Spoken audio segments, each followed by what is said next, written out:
आज का अगला चैप्टर है हमारा चीन की जलवायु। पिछले जो हमारा वीडियो था उसमें हम लोगों ने चीन की नदियों के बारे में थोड़ा परिचय जाना था। नदियों को मैंने इसलिए पढ़ाया था कि क्लाइमेट जो चीन की है उस पर उनका बड़ा गहरा प्रभाव पड़ता है। ठीक है, तो अभी जब भी हम चाइना के बारे में पढ़ते हैं तो इतना हम जानते हैं कि भारत से कई गुना बड़ा है। तो चीन की जो इतनी विशालता है उसका भी क्लाइमेट पर बहुत असर पड़ता है। जैसा कि हम जानते हैं कि हमारा भारत भी एक विशाल देश है और उसमें विभिन्नता हम देखते हैं जलवायु की कितनी अधिक है। आप लोग सेकेंड ईयर में भारत का भूगोल बहुत अच्छे से पढ़े हैं। उसमें आप लोगों ने जब भी क्लाइमेट के बारे में पढ़ा तो देखा कि बहुत भिन्नता पाई जाती है। अब हम ऊपर से अगर शुरू करें, अपने भारत को लें तो ऊपर से अगर हम शुरू करें तो देखें कि उत्तर में बहुत अधिक ठंड पड़ती है। साल के 12 महीने वहाँ गर्मी नहीं पड़ती।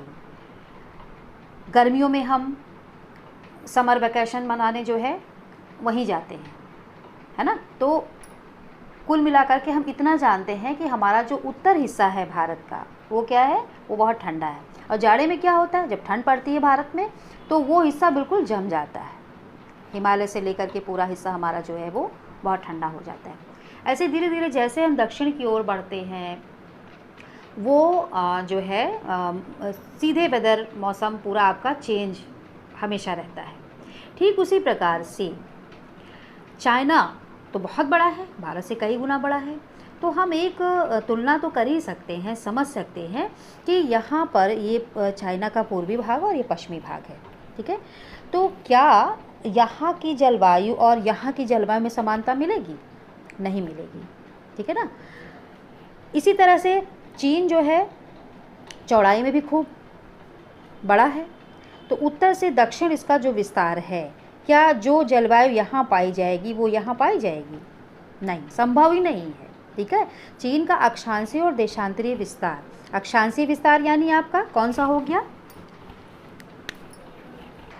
यहाँ से लेकर के यहाँ तक। अक्षांशीय और देशांतरीय विस्तार आपको समझ में तो आता ही होगा।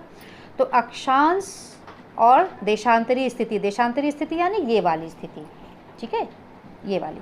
तो सभी पर अंतर, यानी यहाँ से देखें तो यहाँ और यहाँ से देखें तो इसका जो फैलाव है ये वाला नहीं लिया जाएगा, ये वाला लिया जाएगा। बॉर्डर क्या है हमारा, ये है, ये वाला। तो ये फैलाव बहुत ज़्यादा है। ठीक है, अंतर होने के कारण, इतना ज़्यादा विशालता होने के कारण हर अक्षांश और देशांतर पर जैसे समय बदलता है वैसे ही इसमें क्लाइमेट भी आपको बदली हुई नज़र आएगी। ठीक, अब जैसे हम देखें ये प्रदेश हेलुंकियांग, यानी ये प्रदेश जो है ये मार्च में, पूरा मार्च में ही, अपने यहाँ तो मार्च में धीरे धीरे क्या होती है, गर्मी आना शुरू हो जाती है। ठीक है, मार्च में ये क्षेत्र चीन का पूरा बर्फ़ से ढका रहता है। और आपका दक्षिणी पूर्वी भाग, पूरब ये दक्षिण ये, यानी ये भाग क्या रहता है, ये भाग बहुत सुहावना रहता है क्योंकि यहाँ यांगजी नदी की घाटी है। मैंने आपको जब नदियाँ पढ़ाया था तो बताया था। और इस भाग में वर्षा बहुत अधिक होने के कारण ये भाग खूब नम रहता है। ये पोर्शन जो है बर्फ़ से ढका रहता है और ये पोर्शन यानी दक्षिणी पूर्वी भाग क्या होगा, ये पूरब है और दक्षिण है, तो दक्षिणी पूर्वी भाग यानी ये पोर्शन, ये भाग कैसा रहता है, खूब ज़्यादा जो है यहाँ पे हरी घासें और अच्छे अच्छे फूल खिले रहते हैं, है ना। यहाँ पे खूब अच्छी खेती की जाती है। ये भाग तो इतना रिच है खेती की दृष्टि से कि यहाँ पर साल भर में 3 बार धान की फसल उगाई जाती है, इतना ज़्यादा ये। और वर्षा भी यहाँ सबसे अधिक होती है। ठीक है, वर्षा जो है यहाँ पर 150 सेंटीमीटर से अधिक 200 सेंटीमीटर तक की वर्षा इस क्षेत्र में दक्षिणी पूर्वी भाग में होती है। इसी कारण से हम बार बार आपको शुरू से बताते आए हैं कि चाइना का केवल ये भाग खूब जनसंख्या से युक्त, संसाधन युक्त, सभी जो है संसाधनों से युक्त जो है ये भाग है। रीज़न आप देखते जाइए कि यहाँ पर नदियों का जाल अधिक है, यहाँ पर वर्षा अधिक होती है, यहाँ पे तमाम संसाधन अधिक हैं, इसलिए ये जो है ये पोर्शन आपका सबसे उपजाऊ है। ठीक, इसके विपरीत जैसे जैसे हम पूरब से पश्चिम की ओर बढ़ते हैं यानी पूरब से पश्चिम की ओर जैसे जैसे हम बढ़ते हैं, आपका सिकियांग प्रदेश ये सब क्या है, ये सब वर्षा रहित हो जाते हैं, यानी सूखा हो जाता है। आप याद करिए, मैंने आपको बताया था कि ये जो पोर्शन है ये वाला, ये खूब पहाड़ियों से युक्त है, और यहीं पर आपका तारिम बेसिन वगैरह, ये आपका जो है लोयस का पठार, ठीक है, मंगोलिया का पठार, ये सब ये जो एरिया है ये सब यहाँ पर पाया जाता है, जिसके कारण क्या है कि वर्षा जो है इस क्षेत्र में कम होती जाती है और ये सूखा क्षेत्र माना जाता है। और आपको ये भी मैंने बताया था कि ये एरिया पहाड़ियों से युक्त है। ठीक, तो धरातल को याद करिए आप, धरातल भी मैंने आपको बताया था कि इस तरह से धरातल है चाइना का, यानी इधर पहाड़ियाँ, इधर पठार और उसके बाद मैदान, ये आपको मैंने बताया था। ठीक, तो इस तरह से, तो इतना आप लोगों को क्लियर हो गया होगा। अब इसमें मैंने यहाँ पे 5 पॉइंट आपके लिखे हुए हैं कि चीन की क्लाइमेट पर लगभग 5 कारकों का प्रभाव पड़ता है, जो अभी मैंने आपको थोड़ा बहुत क्लियर किया।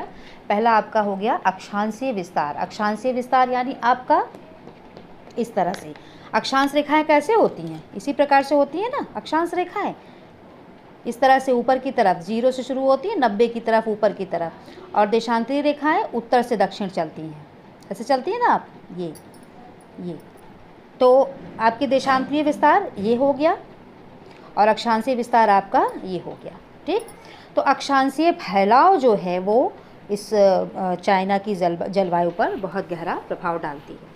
दूसरा आपका है मौसमी बदलाव। मौसमी बदलाव भी चाइना की जलवायु में एक महत्वपूर्ण रोल अदा इसमें करती है। तीसरा उष्ण क्षेत्रीय चक्रवात। चक्रवात चाइना की क्लाइमेट पर बहुत असर डालते हैं, और चक्रवात इसमें कई प्रकार के भी आपको आगे हम पढ़ाएंगे। तो जो है चक्रवात जो है चीन की जलवायु पर बहुत असर डालते हैं। तो उष्ण क्षेत्र यानी गर्म क्षेत्र जो है में से आने वाले चक्रवात आपके, और फिर महादेशीय प्रभाव युक्त चक्रवात, मध्य एशिया से प्रवाहित होने वाले विपरीत चक्रवात। इस तरह से 3 फैक्टर आपका चक्रवात से युक्त है जो चाइना की क्लाइमेट पर बहुत गहरा असर डालती है। तो इस पॉइंट्स को आप नोट कर लीजिएगा।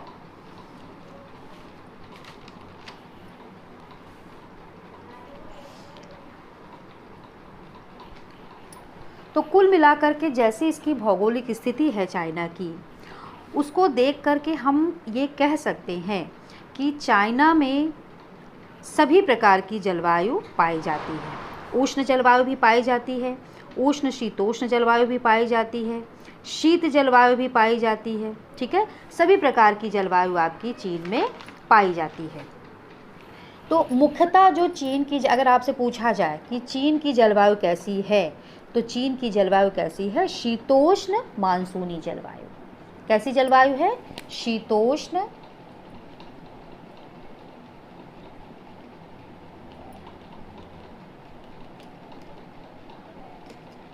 शीतोष्ण मानसूनी जलवायु। एक लाइन में आपको जवाब अगर देना होगा तो ये हो जाएगा कि शीतोष्ण मानसूनी जलवायु चीन की है। ठीक, अब इसके बाद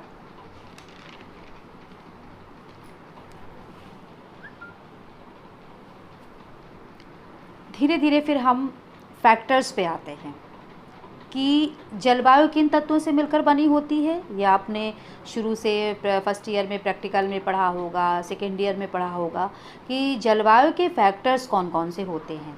तो जलवायु के फैक्टर्स कौन कौन से हैं आपके, तापमान, वर्षा, वायुदाब एवं वायुराशियाँ, चक्रवात, टाइफून और टॉर्नेडो। ठीक है, तो ये चीन के जलवायु के फैक्टर्स हैं। वैसे तो बहुत सारे होते हैं, है ना, लेकिन इसमें चाइना के लिए ये 3, तापमान, वर्षा, वायुदाब, चक्रवात, चक्रवात में भी टाइफून और उसके बाद टॉर्नेडो, ये चीन की जलवायु के फैक्टर्स हैं। बाकी जलवायु के फैक्टर्स तो बहुत सारे हैं, वो आपके अलग, लेकिन चीन में इनको महत्व दिया गया है। अब इसको हम अलग अलग जो है देख लेते हैं। तो सबसे पहले आते हैं हम लोग तापमान में। अब चीन में जो फैक्टर्स हैं हमारे जलवायु के, इसमें सबसे पहले हमारा आता है तापमान। तो टेम्परेचर कितना जो है चीन में माना जाता है गर्मियों में और सर्दियों में, तो अक्टूबर से ही लगभग जो है अक्टूबर से ही यहाँ पर तापमान जो है वो गिरने लगता है। ऐसे देखिए हमारे यहाँ भी अक्टूबर का महीना चल रहा है और हम लोगों को सुबह शाम हल्की सी सिहरन महसूस होने लगी है।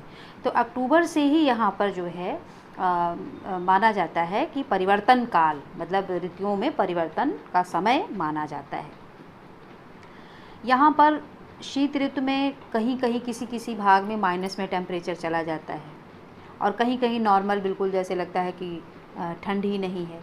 ठीक जैसे भारत में आप देखिए ठंड के समय हिमालय पर बर्फ़ जम जाती है और वैसे धीरे धीरे जैसे आप दक्षिण की तरफ आइए या आप तटीय क्षेत्रों की तरफ आइए, आप बॉम्बे का उदाहरण लीजिए या अन्य शहरों का उदाहरण लीजिए जो बिल्कुल समुद्र किनारे बसे हैं, तो वहाँ पर हमेशा 12 महीने एक जैसा मौसम रहता है, वहाँ पर कोई प्रभाव नहीं रहता। ठीक उसी प्रकार से चाइना की भी जलवायु में तापमान में हमें वो दशा देखने को मिलती है कि जैसे कुछ हिस्से इसके बहुत जो है वो बिल्कुल बर्फ़ से जम जाते हैं, जैसे मंचूरिया का हिस्सा जो है आपका, और मैंने हेलुंग कियांग बताया, इन सब हिस्से में आपका माइनस में टेम्परेचर चला जाता है।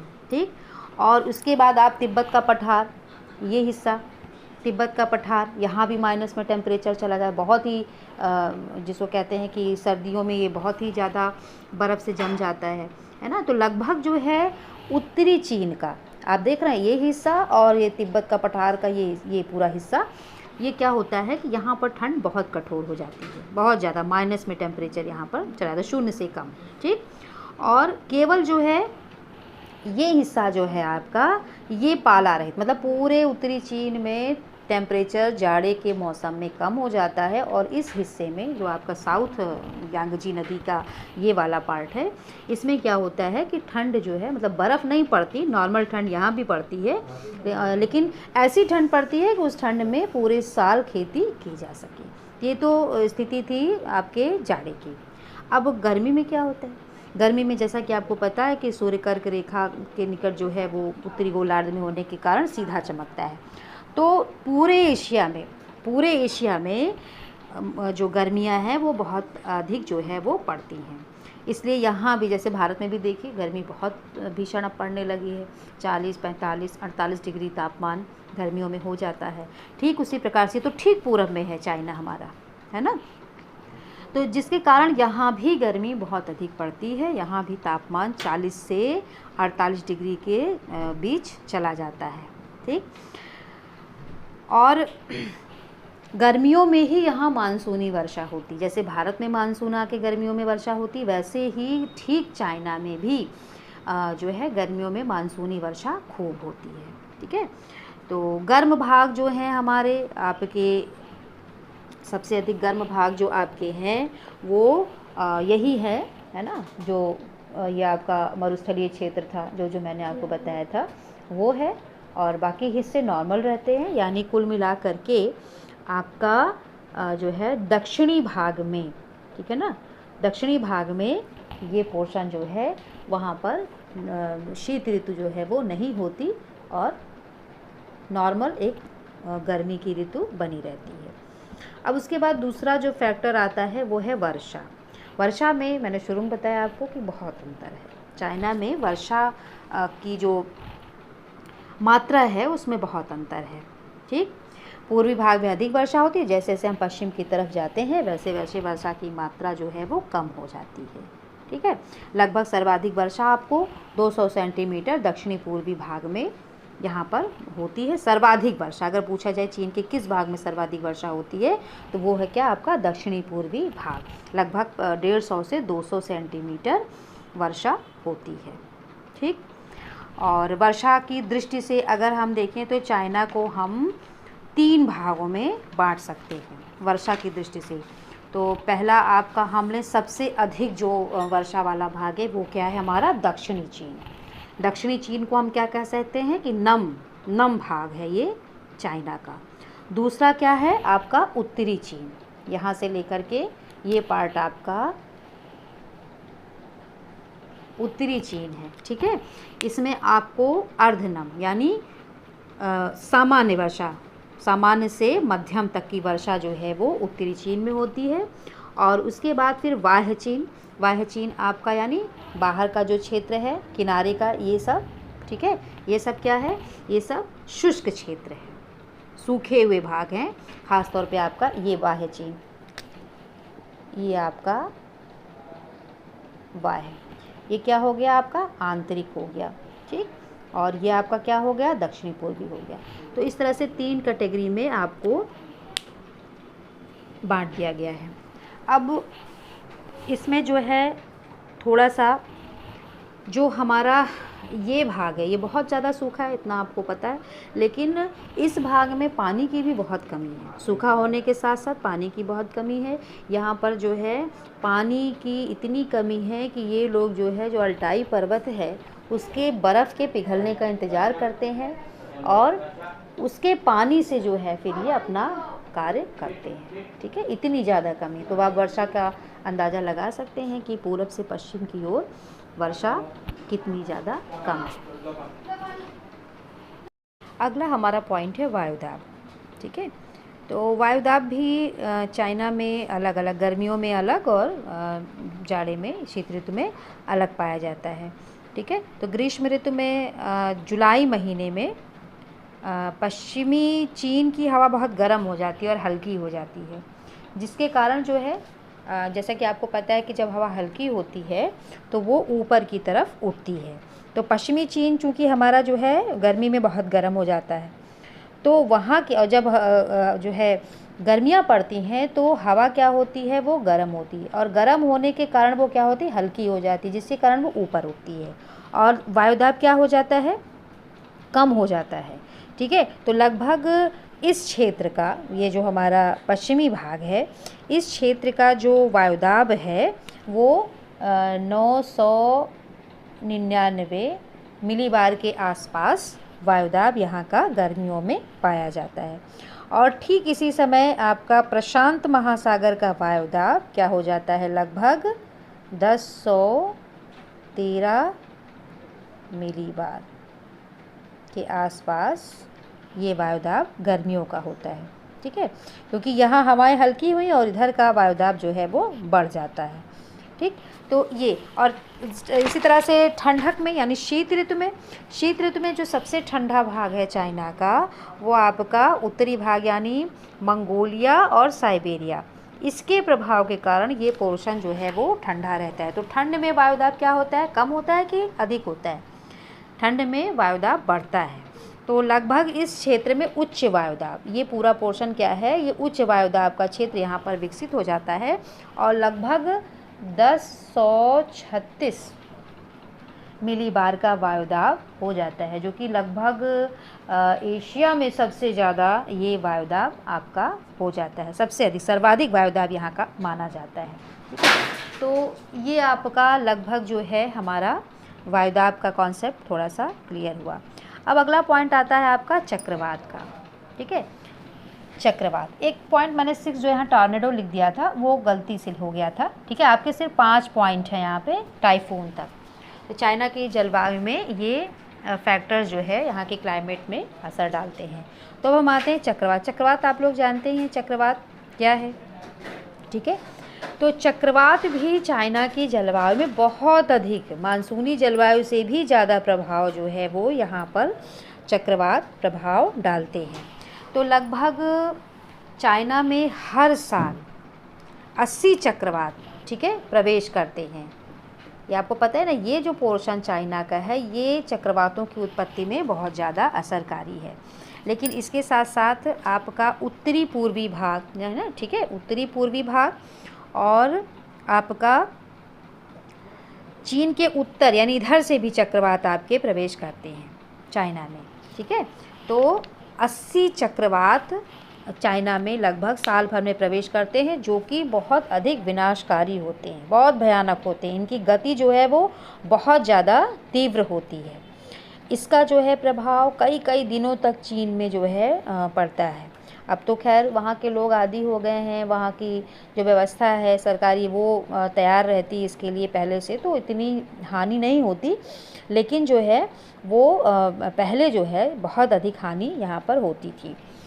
तो अधिक जो चक्रवात आते हैं वो आपके जाड़े में और बसंत ऋतु में, यानी शीत ऋतु में और बसंत ऋतु में सबसे अधिक चक्रवात चाइना में आते हैं। और सबसे कम कब आते हैं? अगस्त के महीने में। ठीक है, ये सब पॉइंट्स जो है ये समझने वाला है कि सबसे कम चक्रवात आपके अगस्त महीने में आते हैं। तो जब चाइना में चक्रवात प्रवेश करते हैं, ठीक है, समुद्रों से, तो उनकी गति क्या होती है? जब तटों से टकराते हैं तो एक तरह से वो युवावस्था में माने जाते हैं, यानी पूरा वेग, पूरी ताकत इन तटों के आसपास वो नुकसान पहुंचाने में अपना करते हैं। और जैसे जैसे वो अंदर की ओर बढ़ते हैं उनकी शक्ति जो है वो कमज़ोर होने लगती है, यानी उनकी जो स्पीड होती है, उनकी गति होती है वो कम होने लगती है, जिसके कारण वो प्रौढ़ावस्था में माने जाते हैं कि वो प्रौढ़ावस्था में, जैसे सीमा पार होती है वो प्रौढ़ावस्था में जो है आ जाते हैं। ठीक है, तो ये जो है चाइना के जो है चक्रवातों के बारे में थोड़ा सा। ठीक, अब इसके बाद आता है आपका चक्रवात अमेरिका में भी बहुत आते हैं। ठीक है ना, चक्रवात अमेरिका में भी बहुत आते हैं, लेकिन जो है अमेरिका में चीन से भी ज़्यादा भयंकर चक्रवात आते हैं, उनकी विशालता, उनकी गति। ठीक, ये जो है अब अमेरिका में जो औसत व्यास है चक्रवातों का वो है 2480। ठीक, लेकिन चाइना में क्या है? चाइना में कितना है हमारे चक्रवातों का व्यास? वो है पूर्व से पश्चिम का 960 से 440 किलोमीटर। पूर्व से पश्चिम चक्रवातों का व्यास अगर नोट करना चाहें तो पूर्व से पश्चिम आपका कितना है? 960 से आपका है 440 किलोमीटर। और उत्तर से दक्षिण यानी नॉर्थ से साउथ आपका है 400 से 800 किलोमीटर। ये चक्रवातों का व्यास जो है जो चाइना में आते हैं वहाँ का है, जबकि अमेरिका में इसका औसत व्यास कितना है? 2480 किलोमीटर। तो चीन के चक्रवात जो है वो आपके छोटे होते हैं, किसकी अपेक्षा? अमेरिका में आने वाले चक्रवातों की अपेक्षा। अब आता है आपका टाइफून। टाइफून क्या है? टाइफून भी एक चक्रवात है, लेकिन इसको जो है अलग अलग जगह के हिसाब से इसको नाम दिया गया है। ठीक है, अब जैसे इसको अटलांटिक महासागर में हरिकेन कहा जाता है। टाइफून को क्या कहा जाता है अटलांटिक महासागर में? हरिकेन। और चाइना के आसपास इसको, ताइवान और चाइना में इसको क्या कहा जाता है? टाइफून कहा जाता है। ठीक है, तो अलग अलग नामों के, अलग अलग क्षेत्रों में जैसे आते हैं उनको नाम जो है उसी हिसाब से दे दिया गया है। तो कुल मिलाकर के इसकी एक डेफिनेशन अगर मांगी जाए कि टाइफून क्या है, तो टाइफून निम्न अक्षांशों के प्रबल तूफानों को कहते हैं। निम्न अक्षांश यानी जो हमारे 0 डिग्री से 10, 20, 30, 40, ठीक है, इनके बीच में जो तूफ़ान आते हैं, जो चक्रवात उत्पन्न होते हैं उनको, और लेकिन उनकी गति और जो है वो गति उनकी बहुत तीव्र हो, बहुत शक्तिशाली हो, है ना, उनको क्या कहा जाता है? टाइफून कहा जाता है। हिंद महासागर और प्रशांत महासागर, ठीक है, इसीलिए अब जैसे जैसे हम दक्षिण में जाएंगे यहाँ पर लोकेशन भारत के नीचे हिंद महासागर, हिंद महासागर में भी इनको क्या कहा जाता है? टाइफून कहा जाता है। और प्रशांत महासागर में भी इनको टाइफून कहा जाता है। केवल अटलांटिक में इसको क्या कहा जाता है? हरिकेन कहा जाता है। ठीक है, तो यानी निम्न अक्षांशों के प्रबल तूफानों को क्या कहा जाता है? आपको टाइफून कहा जाता है। ठीक, टाइफून स्थल भाग के जितना ही अंदर प्रवेश करते जाते हैं उतनी ही इनकी शक्ति क्या हो जाती है? कम होती जाती है। लेकिन मतलब स्थल भाग कहाँ से शुरू हुआ? ये आपकी सीमा रेखा हो गई स्थल भाग। अगर टाइफून चाइना में आता है तो स्थल भाग से जैसे ही वो अंदर की तरफ प्रवेश करेगा यहाँ पर, तो उसकी शक्ति बहुत तेज़ रहेगी, जो नुकसान होगा तटों पर होगा। लेकिन जैसे जैसे वो अंदर की तरफ प्रवेश करेंगे उनकी शक्ति घटती जाती है। लेकिन फिर जब स्थल भाग से लौटते हैं, यानी फिर जब समुद्रों की ओर बढ़ते हैं, तो इनकी शक्ति क्या हो जाती है? और ज़्यादा बढ़ जाती है, विध्वंसकारी हो जाती है। ये अंतर होता है टाइफून में। ठीक है। चक्रवात में क्या होता है, चक्रवात में ये स्थिति नहीं बनती, लेकिन टाइफून में ये स्थिति बनती है कि जैसे ही स्थल भाग के अंदर जाते हैं तो इनकी शक्ति क्षीण होने लगती है, लेकिन फिर जब ये यहाँ पर जो भी तहस नहस करना है करने के बाद जब ये वापस लौटते हैं समुद्रों की ओर तो फिर से इनमें गति, तीव्रता, वेग सब कुछ इनमें आ जाता है, इनकी शक्ति कई गुना बढ़ जाती है। ठीक है, तो और इनकी शक्ति इतनी ज़्यादा बढ़ जाती है कि ये जो है टॉर्नेडो तूफ़ान जो है वो अमेरिका के आसपास का तूफ़ान है, तो उससे भी भयंकर इसकी शक्ति हो जाती है। ठीक है, तो अच्छा, टाइफून, इसीलिए टाइफून जब वापस करता है स्थल भाग से समुद्रों की ओर तो यहाँ के जो है इतनी ज़्यादा लहरें भीषण हो जाती हैं समुद्रों में उठने वाली कि उनको क्या कहा जाता है, सुनामी। ठीक है, सुनामी जो उत्पन्न होती है वो जापानी भाषा में उसका नाम सुनामी है। वो लहरें बड़ी विध्वंसकारी उत्पन्न हो जाती हैं समुद्रों में, लगभग 10 मीटर 11 मीटर तक जो है पानी ऊपर उठ जाता है। ठीक है, और टाइफून बहुत बड़े समुद्रों में बहुत बड़े एरिया में विस्तार ले लेता है, लगभग 1600 किलोमीटर 1700 किलोमीटर के एरिया को पूरा ऐसे कवर कर लेता है समुद्रों पर, मतलब समुद्रों में ये बहुत ज़्यादा नुकसान पहुंचाते हैं। ठीक, तो ये सारी छोटी छोटी चीज़ें थी। अब इसके बाद टाइफून चाइना की जलवायु पर असर क्या डालता है, टाइफून चाइना की जलवायु पर असर क्या डालता है। जब टाइफून तटों से टकरा करके आगे बढ़ते हैं तो इसका प्रभाव भीषण वर्षा के यानी लगातार कई कई दिनों तक मूसलाधार बारिश होती है। ठीक है, अब आपको समझ में आया होगा किसी कारण से जो है इन सब क्षेत्रों में अधिक बारिश होती है। कभी कभी जो है लगभग चीन के तटीय भागों में 1 घंटे में जो है वो 250 सेंटीमीटर वर्षा कभी कभी हो जाती है, इतनी अधिक बारिश होती है। ठीक है, तो और कई कई दिनों तक वहाँ का मौसम जो है वो बहुत बिगड़ा रहता है। तो इस तरह से आपके कुछ फैक्टर थे, बहुत शॉर्ट में मैंने आपको पढ़ा दिया है कि चीन की जलवायु पर फ़र्क किसका किसका पड़ता है, ये पॉइंट्स आपके थे। और जलवायु के तत्व चीन में कैसे कैसे हैं, तापमान, वर्षा, वायुदाब, चक्रवात और टाइफून। एक पॉइंट मैंने बताया ना वो गलती से हो गया था, केवल 5 पॉइंट आप ये माइंड में रखिए। ठीक, दैट्स ऑल।